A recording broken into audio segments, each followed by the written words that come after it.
Hello बच्चों, let's read this question. So the question here is a body A of mass m1 1 kg and body B of mass m2 4.1 kg are interconnected by a spring as shown in the figure. ठीक है, इस तरीके से दो bodies हैं A और B, वो एक दूसरे के साथ स्प्रिंग से कनेक्टेड है. The body A performs free vertical harmonic oscillation with amplitude A is equals to 1.6 centimeter and omega उसका गिवन है 25 per second. Neglecting the mass of the spring, find the maximum and minimum values of the force that this system exerts on the bearing surface. Bearing surface यहाँ पे क्या है, जिसके ऊपर ये पूरा सिस्टम रखा हुआ है, ये नीचे वाला सरफेस. ओके, तो आपको बेसिकली क्या निकालना है, आपको निकालना है कि ये जो सिस्टम है पूरा, इन दोनों ब्लॉक को मिला के इसका मास m1 और इसका मास m2 दोनों गिवन है, और ये जो स्प्रिंग है, ठीक है, इन तीनों को मिला के जो एक पूरा सिस्टम बन रहा है, ये इस सरफेस पे मैक्सिमम फोर्स कितनी लगाएंगे और मिनिमम फोर्स कितनी लगाएंगे. राइट, सबसे पहले तो हमें ये पता होना चाहिए कि जो फोर्स है यहाँ पे वो वेरी करेगी, क्योंकि देखो अगर सिंपली ये कैसे रखा होता, अगर ये हमारा सरफेस होता, ये हमारा ब्लॉक बी रखा होता और ये ब्लॉक ए रखा होता, तो यहाँ पे जो ये नीचे की तरफ फोर्स एक्सर्ट करते वो एक कांस्टेंट फोर्स होती जो कि दोनों का मास होती m1 प्लस m2. लेकिन अब ऊपर वाला जो ब्लॉक है वो ऑसिलेट कर रहा है, तो इसकी वजह से क्या है, जो फोर्स लग रही है पूरे सिस्टम पे वो फ्लक्चुएट करेगी. सो वो मैक्सिमम कितनी होगी और मिनिमम कितनी होगी वो हमें फाइंड आउट करना है. राइट, तो बेसिकली जो की कॉन्सेप्ट हम यहाँ पे यूज करेंगे वो क्या है, देखो सिंपल है एकदम. आपको पता होना चाहिए कि the force restoring force exerted by a spring वो कितनी होती है, इट इज kx. ओके, तो मान लिया अगर यहाँ पर ये जो सिस्टम है, ये सिस्टम इस जगह पे इसकी मीन पोजीशन है, यानी x इज इक्वल्स टू 0 है. राइट, अब ये ऊपर नीचे ऑसिलेट कर रहा है यहाँ से. अब ये मान लो नीचे की तरफ आने लग रहा है. राइट, तो इसकी एक्सेलरेशन नीचे की तरफ है. ठीक, तो इसकी फोर्स भी नीचे की तरफ, ये कंप्रेशन में नीचे की तरफ और ज्यादा फोर्स लगा रहा होगा. राइट, और जो फोर्स इसमें एडअप हो रही होगी इसके मास के साथ वो कितनी होगी, वो kx होगी. इसी तरीके से जब ये ऊपर जा रहा होगा, जब इसमें इलोंगेशन हो रहा होगा स्प्रिंग में, तो इसका जो टोटल मास हो जाएगा रिजल्टेंट वो कम हो रहा होगा. ठीक है, और किसकी वजह से कम हो रहा होगा, इस kx फोर्स की वजह से. राइट, तो अगर आप इस सिस्टम को दो पार्ट में डिवाइड कर दो, ठीक है, देखो ये दोनों जो मास हैं m1 और m2 ये तो कांस्टेंट है, ये तो ग्राउंड पे हमेशा लगने ही लगने हैं. ठीक है, लेकिन फ्लक्चुएशन किसकी वजह से आ रही है, इस kx की वजह से फ्लक्चुएशन आ रही है. जब ये kx नीचे की तरफ ऐड हो रहा है तो आपकी फोर्स बढ़ रही है, जब ये ऊपर की तरफ जा रहा है तो आपकी फोर्स जो है वो कम हो जा रही है.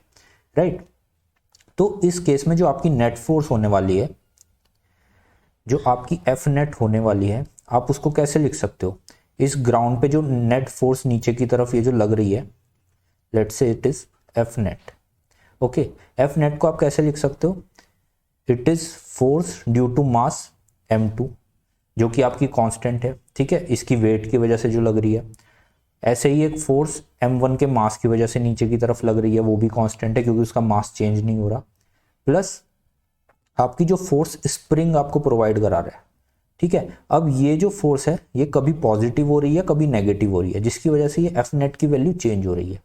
राइट, तो आपकी जो एफ नेट है बेसिकली ये फोर्स m1 और m2 को आप क्या लिख सकते हो, m1 plus m2 into g, क्योंकि this is the weight only. ठीक है, इन दोनों का जो वेट है वो नीचे की तरफ ही हमेशा लगने वाला है, तो ये हमेशा सेम ही डायरेक्शन में लगेगा.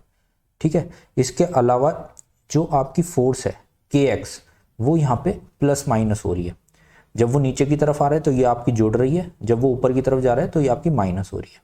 अब आप खुद देखो इस इक्वेशन से, अगर आपको फोर्स की मैक्सिमम वैल्यू चाहिए तो मैक्सिमम वैल्यू आपको कब मिलेगी, ये m1 कांस्टेंट है, m2 कांस्टेंट है, g कांस्टेंट है, k कांस्टेंट है स्प्रिंग के लिए. ठीक है, सिर्फ आपकी x की वजह से आपकी फोर्स वेरी हो रही है. तो जब आपका x जो होगा मैक्सिमम होगा, ठीक है, यानी कि नीचे की तरफ आपका कंप्रेशन पीक वैल्यू पे पहुंच चुका होगा, उससे ज्यादा आप कंप्रेस नहीं हो सकता स्प्रिंग, तो वो कौन सा पॉइंट होता है, जब आपका x होता है एम्पलीट्यूड के इक्वल. राइट, तो आपकी एफ मैक्स आपको कब मिलेगी, जब ये इक्वेशन हो जाएगी m1 plus m2 into g plus k ए. राइट, इसी तरीके से अगर आपको मिनिमम फोर्स चाहिए तो वो कितनी होगी, मिनिमम फोर्स आपको मिलेगी जब m1 प्लस m2 इंटू जी तो कांस्टेंट है, और ये माइनस के ए हो जाएगा, यानी कि ऊपर की एक्सट्रीम पोजीशन पे पहुंच जाएगा, इस पोजीशन पे। ठीक है, उस टाइम ये फोर्स जो होगी वो कितनी हो जाएगी, के ए। और ऐसे ही जब नीचे पहुंच जाएगा तब भी ये फोर्स के ए हो जाएगी, राइट। तो ये आपको वैल्यू बेसिकली फाइंड आउट करनी है। m1 आपको क्वेश्चन में गिवन है, m2 आपको क्वेश्चन में गिवन है, g हम जानते हैं क्या होता है, लेकिन यहाँ पे हमें बेसिकली के ए फाइंड आउट करना है, राइट। अब हम जानते हैं कि के ए बेसिकली है क्या। ठीक है, जो यहाँ पे ऑसिलेशन हो रहा है वो किस बॉडी का हो रहा है, वो m1 का हो रहा है, राइट। आपका जो मास है वो m1 है और वो ऊपर नीचे ऑसिलेट कर रहा है।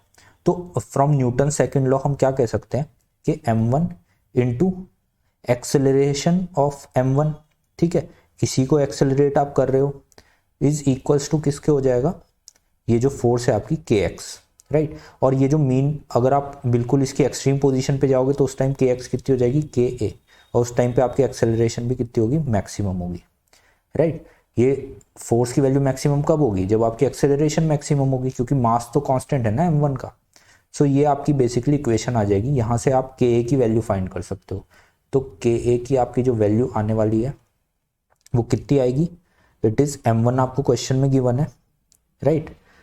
तो और एक्सेलरेशन मैक्सिमम कब होती है, हम जानते हैं एक्सेलरेशन का मैक्सिमम होना कब होता है, जब ओमेगा स्क्वायर ए के इक्वल हो जाती है। बेसिक ये हमारी जनरल फॉर्म है for simple harmonic motion, maximum acceleration is omega square into amplitude, ठीक। तो ए मैक्स की हम वैल्यू रखेंगे और m1 की हम वैल्यू यहाँ पे रखेंगे। तो m1 हमारा 1 kg गिवन है, ठीक है। ओमेगा हमारा कितना गिवन है, 25 गिवन है, तो ये 25 का होल स्क्वायर यहाँ पे हो जाएगा। और एम्पलीट्यूड हमारा कितना गिवन है, 1.6 सेंटीमीटर, तो it will come 1.6 into 10⁻⁻² metre, right.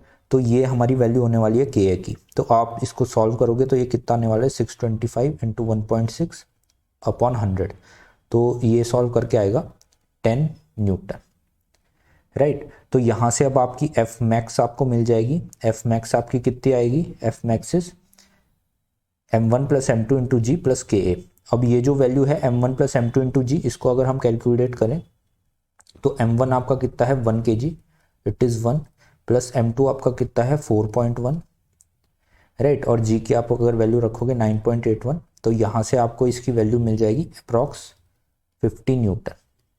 सो आपकी एफ मैक्स कितनी आने वाली है, it is 50 plus 10 that is 60 Newton. 60 Newton आपकी मैक्सिमम फोर्स आ जाएगी जो इस सरफेस पे लग रही है। और आपकी मिनिमम फोर्स जो है वो कब आएगी, जब ये अपनी टॉप पोजीशन पे यहाँ पे आ रहा होगा, राइट। उस टाइम पे आपकी मिनिमम फोर्स आएगी, that is 50 minus 10, it is 40 Newton. So this is your answer, 60 Newton and 40 Newton. I hope you understand this question. Good luck.